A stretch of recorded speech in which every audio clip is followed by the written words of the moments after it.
Back to my channel. இன்னைக்கு நம்ம பார்க்க போறது சென்னா கட்லெட் தாங்க செய்து காட்ட போறேன். இது வந்து புரோட்டீன் நிறைந்ததுங்க, ஃபைபரும் கூட. இது எப்படி செய்யலாம், இதுக்கு தேவையான பொருட்கள் என்னென்னு பார்க்கலாம் வாங்க. இப்போ நம்ம வீடியோக்குள்ள போலாம். நான் இப்ப 1/2 கப் அளவுக்கு சென்னாவை ஊற வைக்க போறேன்.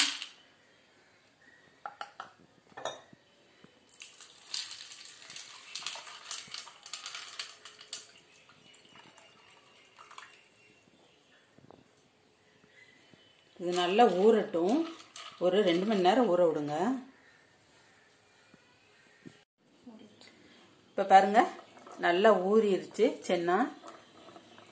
இப்போ நம்ம இதை மிக்ஸி ஜாரில் போட்டு அரைக்க போகிறோம்.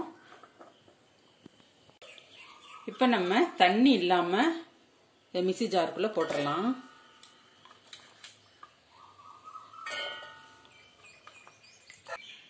இப்போ நல்லா அரைச்சிட்டேன் பாருங்க.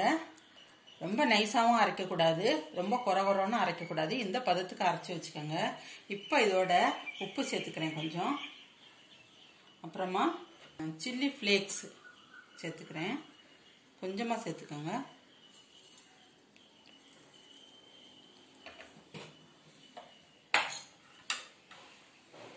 சீரகத்தூள் 1/2 ஸ்பூன் சேர்த்துக்கோங்க. மிளகுத்தூள் 1/4 ஸ்பூன். அப்புறமா ஆம்ச்சூர் பொடி ஒரு 1/2 ஸ்பூன்.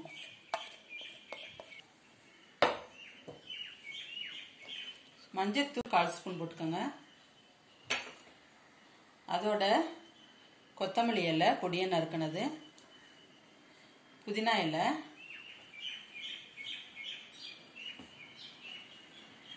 பொடியை நறுக்கின வெங்காயம்,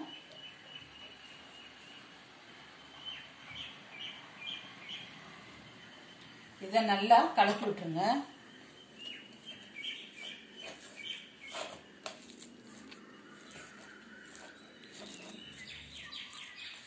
எல்லாம் ஈவனா வர மாதிரி மிக்ஸ் பண்ணுங்க.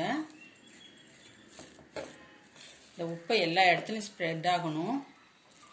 1/4 ஸ்பூன் அளவுக்கு இஞ்சி வெள்ளை பூண்டு பேஸ்ட் சேர்த்துக்கோங்க.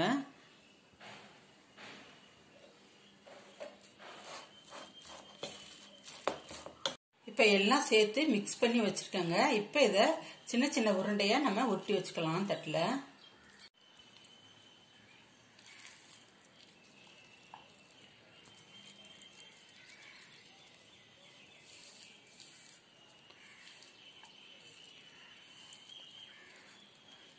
ஒன்றா இருக்கிற மாதிரி உருட்டி வச்சிருங்க மாவை. அப்புறம் ஒவ்வொன்றா எடுத்து கையில் நல்லா ஃப்ளாட்டாக தட்டி விட்டுக்கோங்க.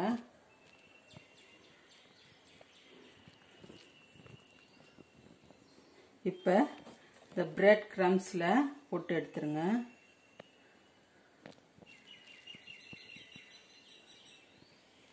எண்ணெய் வந்து ரொம்ப சூடாகக்கூடாதுங்க, மினிமம் ஹீட்டில் தான் இருக்கணும். இதே மாதிரி எல்லாத்தையும் தட்டி தட்டி இந்த பிரெட் க்ரம்ஸில் போட்டு எடுத்து எண்ணெயில் போட்டுடலாம்.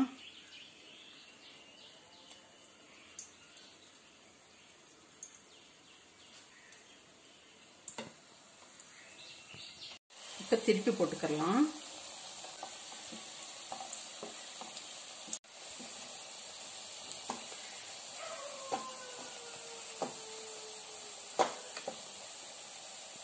நல்லா வெந்துருச்சு பாருங்க, எல்லாம் ஒரே மாதிரி இருக்கு.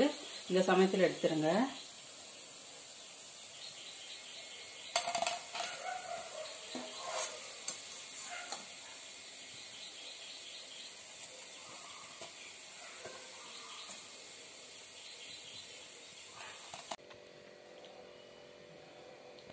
பாருங்க, சென்னால கட்லெட் செய்துட்டேன்.